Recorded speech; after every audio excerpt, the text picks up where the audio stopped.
যা দেখি, যা বুঝি, তাই নিয়েই লিখে ফেলি। নতুন জীবন। বন্ধুত্ব একটা এমন শব্দ, আমরা সবাই এটাকে খুব উপভোগ করি। প্রায় শোনা যায়, আমার অনেক বন্ধু আছে, তাদের সাথেই আমার সময় কেটে যায়।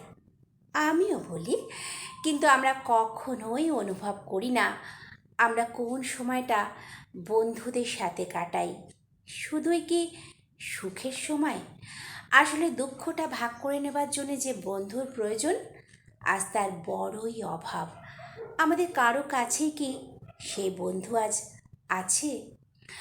তার সংখ্যা অনেক কমে গেছে। আমরা একটা সুখের ঘেরাটোপে নিজেদের বন্দি করে নিয়েছি। একটা সময় যখন মানুষের অন্দরমহলের কোনো কথাই গোপন থাকতো না, তখন মানুষ দুঃখটাই সবার সাথে ভাগ করে নিত। তাদের কিন্তু বাইরের এত বন্ধু থাকতো না।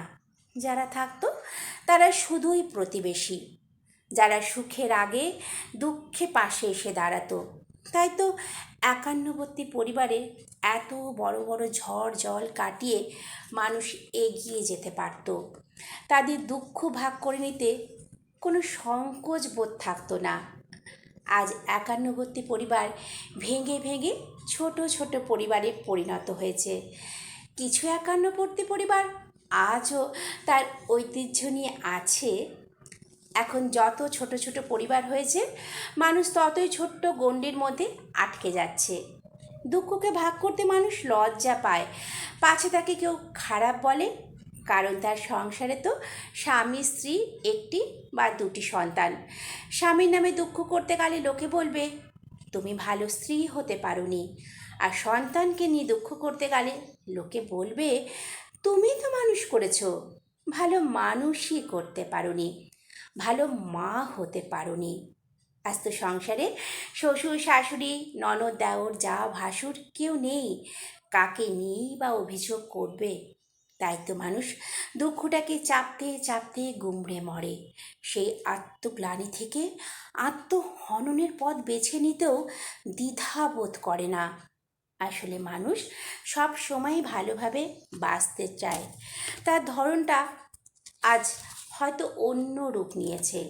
সংসারের সব মায়া ত্যাগ করে বাড়িঘর ছেড়ে আজ অনেকেই বৃদ্ধাশ্রম চলে যাচ্ছে। তবে আজ আর সেই বৃদ্ধাশ্রম নেই। অর্থের বিনিময় এখন এক ছাদের তলায় শুধু নিজের দুঃখ ভাগ করে নেবার কিছু বন্ধু খুঁজে নিচ্ছে। সুখের ঠিকানা খুঁজতে দুঃখের বোঝা কমাতেই আজ বাড়ি ছেড়ে বাইরে চলে যাচ্ছে, যেখানে কোনো সুখের আচ্ছাদনে দুঃখকে লুকিয়ে রাখতে হচ্ছে না।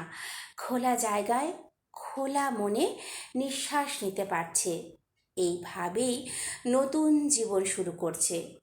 এই নতুন জীবন আমরা যদি একটু অন্যভাবে শুরু করি, আসুন না সকলে মিলে চেষ্টা করি শুধু সুখ না, দুঃখটাকেও আমরা প্রাণ খুলে সবার সাথে ভাগ করতে পারি। সেই সমবেদনা মানুষের মধ্যে জন্ম নিক। তাহলে আর প্রকৃত বন্ধু খুঁজতে বৃদ্ধাশ্রম যেতে হবে না। এই সমাজের মধ্যে থেকেই, নিজের বাড়িতে থেকেই সুখ দুঃখ ভাগ করে বাঁচতে পারবে আনন্দ করে। আমি তাপসী চ্যাটার্জি। আনন্দ ভাগ করে নিতে আমিও খুব ভালোবাসি।